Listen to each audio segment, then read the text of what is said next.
Well, there are a number of interesting Senate races in play, and here's one that hasn't been on that many maps so far. This is a new ad that's going up against Patty Murray in Washington. Take a look.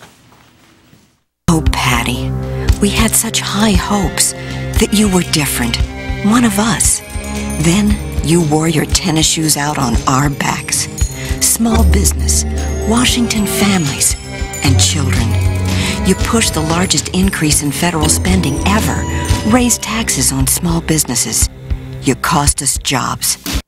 That's a tough hit on the mom in tennis shoes who first got elected 18 years ago. It's time for Post Politics. We're joined by Michael Shear of the Washington Post. I want to start there because that's a significant ad buy. They're going to spend upwards close to $1 million on that. It's the American Action Network, this group set up by Norm Coleman. It's their first foray into a statewide race, and they chose Washington State. Is there a sense that this is going to be a kind of a marquee Senate matchup, but one Republicans could pick up?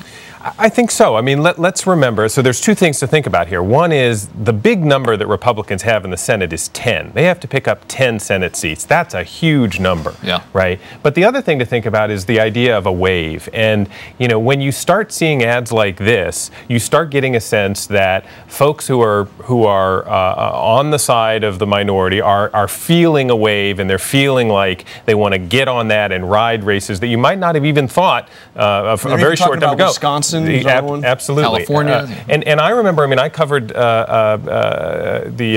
midterms in 2006, and you had the opposite sense there, right? You had the sense that Democrats were riding that crest to races that you would have thought never in a million years could they have won, and they did.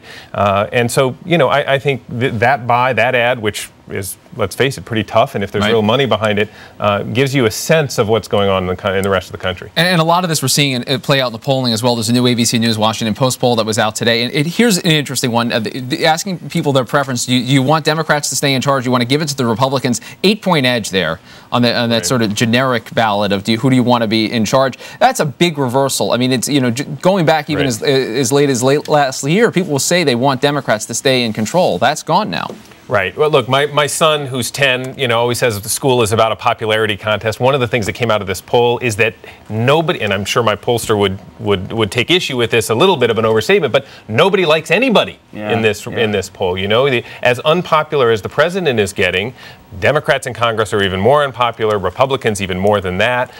You know, so there's a little bit of uncertainty. I mean, I think the consensus that the Republicans are doing well, I think that's true. That's borne out by this poll. But there's a lot of worry for everybody here. Yeah, and on that point, look at this one. This is exactly to this point. Who do you trust to make right decisions?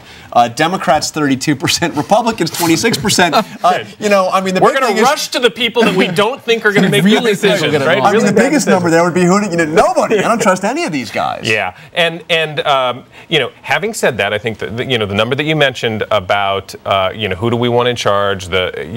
You cannot. I mean, you think back to the 2008 race, and we were all talking about how they wanted to throw all the Republicans out at every level, local, state, federal, because they thought that they wanted to give Democrats a chance. It's now been a couple of years, and this is really a referendum on what they think the Democrats and President Obama have done with those 2 years. And that number we talked about at the top of the show, that 62% of folks saying they want to look around for someone to at least give it someone else another shot. Is just that wide disaffection with incumbents. That's where you see it just wash away all of the traditional expectations around incumbents. And it plays on this whole idea that Americans love having a check on whoever's in power. And you do have a sense that President Obama and the Democrats have sort of run with the ball, and now people are saying, you know what, let's move it back more towards the center a little bit. A little defense. All right, Michael Shear of the Washington Post Politics. We appreciate you being here. Sure. Thanks for your time. Absolutely. All right, that's it for this edition. Get us back here tomorrow. It's noon every day, and it's twitter.com/The Note. And if I had more, Billy Martin gone. And, who can fire Billy Martin right now? If I remember the Bud Light ad. Yes. Don't you want to put the hat on? I have the hat.